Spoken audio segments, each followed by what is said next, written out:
So a couple more examples from section 9.2. A professor at a large community college, where could that be, wanted to determine whether there is a difference in the means of final exam scores between students who were allowed to text in class and those who weren't. She believed that the mean of the final exam scores for the texting class would be lower than that of the non-texting class, but her students didn't think so. Were the students correct? So the professor randomly selected 30 final exam scores from each group, and they are listed below. So what I do typically do, if we were in class, I would have half the students find the sample data here for one of the groups and have half the class find it for the other, but we cannot do that because that is just going to be too much. So so I will tell you what it is. You're welcome to verify it. But if you were to take, this is the texting class here, the class that texted and the final exam scores.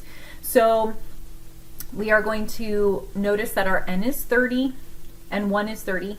X1 bar is 72.85 and S1 is 16.919. And we are going to assume that these are normally distributed. That is pretty standard for exams. And here, N2 is also 30. We have X2 bar 84.98 and S2, so the standard deviation of that. So this is just using, if anyone's not aware of where this data is coming from, we'd be using one variable stats just to get that sample data of the mean and the standard deviation from each group.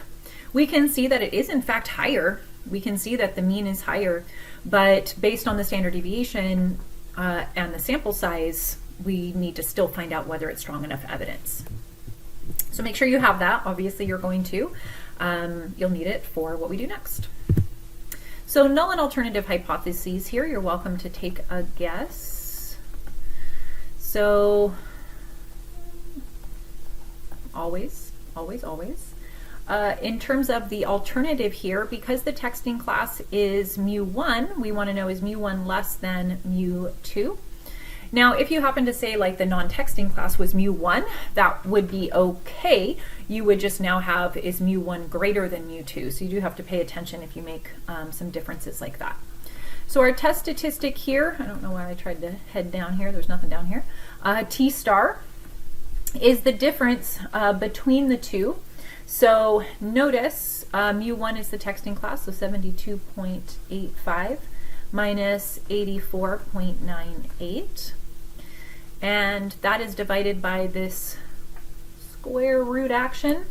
A lot of students have a tendency for things that do require a square root to not really make it look like they are taking everything in the square root. They make their square root too high.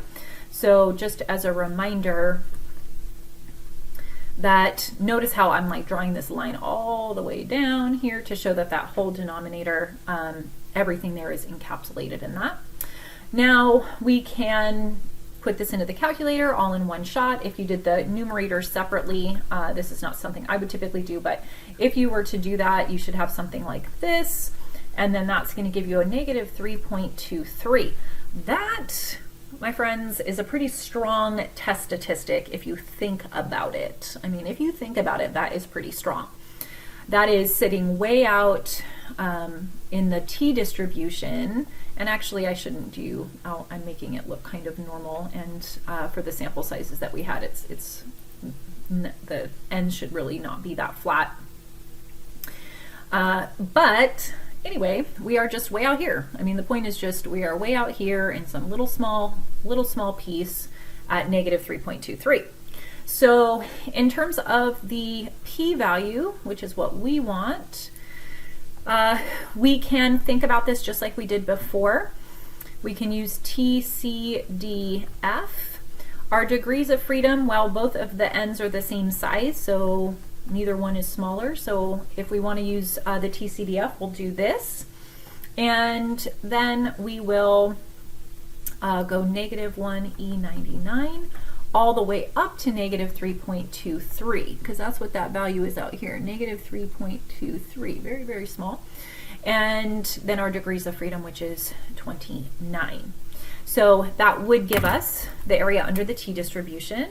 And if I do this, and I just gotta give me a minute, -1, e to the 99, you want to try to beat me, you can, and 29, there we are. Hey, we're going to see a pretty small p-value here of, here we are, 0.0015, I'm going to go 366. And again, I'm just comparing that to my alpha. So my p-value is pretty small. I mean, really 154 is fine because, I mean, that's 5 decimal places. And our alpha here is, alpha is not given. Man, okay, well, we're gonna then assume 0.05. I mean, neither thing is too serious, am I right? Too serious? But that's going to give us this, and so we can see that we have our p being very, very low. Very, very low. So that's going to send us to, our decision, which is going to be to reject our H naught, because the p is low, so the null must go. In terms of thinking about our conclusion here, what I want you to see is that when we think about our claim, let's go, she believed that the mean of the final exam scores would be lower than that of the non-texting class, but the students didn't think so. But notice it says, but the students didn't think so. Were the students correct? So the students did not think that the final exam score would be lower. So we're asking about what the claim of the students, which is that the things are not, that these two means are not lower. So that's what's telling us that the claim is actually the null. Were the students correct? Okay. So what that does is it just changes a little bit about our conclusion here. So we do have, so there is sufficient sample evidence. But now what we're showing is we have this sufficient sample evidence, but if our claim is the null from the student saying we don't think it's going to be different, then we're going to be using warrant the rejection of the claim that, and then, you know, this one doesn't have like literally the word claim and blah, blah, blah, but we know that we're talking about the mean final exam scores for the two classes are the same. So understand that the reason that we're saying that is because the claim is the null, and the null is that the mean exam scores are the same. What we found was there was sufficient evidence to reject that claim, that null. Now, if it had said, is the teacher correct? Well, the teacher's claim was that one would be lower. And that is what our data supports, but that wasn't our claim, because we are trying to talk about were the students correct. And so that's what made the change there to the conclusion, because of what the claim was. All right, so one last problem. Now this is, again, this idea that's only in the chapter 9 stuff, which is talking about the confidence intervals.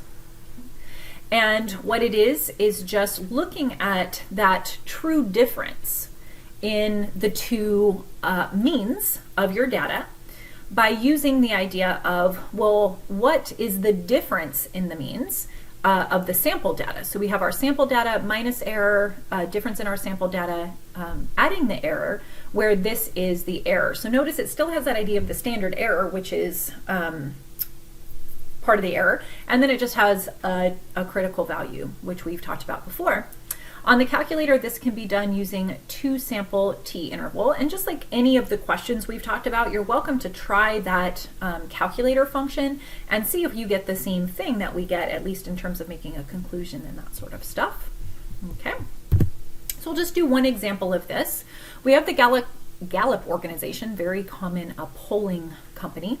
They wanted to investigate the time that American men and women spend hanging out with their friends. So understand that they're going to like survey American men, randomly survey American women, randomly survey. Those two things are independent.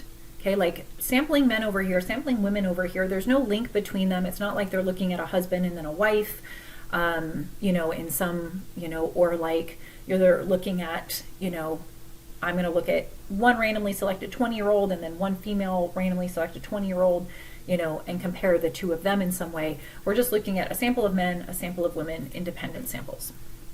Okay, so as I read this, I'll put out my sample evidence so that we just don't have to reiterate that again. So we have men and women here, and women, and it looks like they did 700 men. Okay, and it looks like their mean amount of time spent with their friends was 10 hours and a standard deviation of 1.9. And then over here we had 740 women, and the mean amount of time here is 7.5 and a standard deviation of 1.6. Oh, why am I doing 1? It's got to be n, all the 2's. Okay. So we just need to find the point estimate. That is the difference in the sample means, which is 10 hours for the men and 7.5 hours for the women, so it's 2.5. Now we create a confidence interval to see, is it really 2.5? Like if we were to estimate the population difference in the means, would it still be something? Would it be anything? So our critical value, we're going to take ourselves back, to talking about that t value. We have alpha, which is 1 minus 0.95, which is a 0.05. So t of alpha over 2 is 0.025. And in this case, our degrees of freedom is 700 minus 1, which is 699. Now, if you were using your tables for this, what you're going to find here is, here I got mine right here, is if you use the tables, what you actually do is you find not the value that's closest to 699, but the value that is, so you don't like round it up. So notice that we have 500 and we have 1,000 on the table. So if you were to use the tables, you'd say, well, I'm going to use 500. I'm not going to use 1,000 because 1,000 would require me to round up, and I need to be conservative on my degrees of freedom. So if I was going to use the table, I would use 500, and then I would come over to an area and 2 tails of 0.05, and I would get 1.965, and I would use that. Now, a lot of you are really into this inverse t, I've noticed. And if you use inverse t, which is fine, you would then have an area. Remember, you are doing the area to the left of the critical value. That's what inverse t does. So you'd have to put in 0.1 minus 0.025. Degrees of freedom, I'd put in 699, and then I'd paste it. And what you'd get if you use the calculator, which is okay, it's okay to do that. You just have to say what you're doing, so I get it. And 699. What the calculator is going to give me is 1.963. So notice, only off by 2 thousandths by doing either one of those. So it does get very, very close when you start getting up into those really large degrees of freedom. So either one is fine. It doesn't matter to me, just tell me what you did so that I know, because this is coming from the table. The other one, sorry. This is coming from the calculator. This is coming from the table. Okay. So just know. And so in this case, I use degree of freedom 500. So you got to go down because that's more conservative. All right, so I think we get it. So we found, you know, this value over here. This is still, you know, I mean, there's still a little bit of spacing over there because of 0.05. All right, let's do this. So our margin of error. So I'll use from the table just because that's what my notes have. But if you want to come up with a slightly different thing, that's up to you. Standard deviations 1.9 with the n, and we're squaring that over here, 1.6, squaring that. We've got our n2. Again, you're welcome to kind of take you know, a pause on any of these things and see if you can get it yourself. That would create more learning. So our confidence interval is x1 minus x2, both of those, the bars, okay, plus or minus your error. And what that's supposed to do is give you an idea of the true difference in the mean amount of time that men and women spend with their friends. So I'm going to put my 2.5, that's my sample means, the difference in those. And then we're going to subtract and add our error that we just found from above. So again, make sure that you're able to do that. That's going to give us 0.1824, 0.1824. So you can see that's a pretty small error. And that is because, if you think about it, you had a huge sample size. So that really shrunk your margin of error a lot. That's what happened there.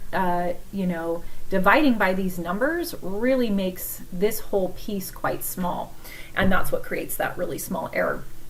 So to the same amount as our sample mean here, we're going to go 2.3 and 2.7. So that just gives us, you know, that little bit more of detail here. And so we believe, you know, this is not a hypothesis test, so I'm not going to do like there is sufficient sample evidence, but what we just are showing here is that we believe that the true difference in the mean amount of time that men and women spend with each other is between 2.3 and 2.7 hours per week, which is a difference, you know. So since the difference is between 2.3 and 2.7 hours, it appears there is, in fact, a difference. If 0 was in this interval, we'd be like, man, there's a chance that there's no difference. If the true difference in the population means could be 0, there might be no difference, but we don't have that. We are, you know, 95% confident that that true difference is between 2.3 and 2.7. So we can just say this, that it appears there is in fact a difference. And I mean, I can be a little more specific here. A difference between the mean amount of time that men and women spend per week with their friends. And I don't think that's too surprising. That's section 9.2.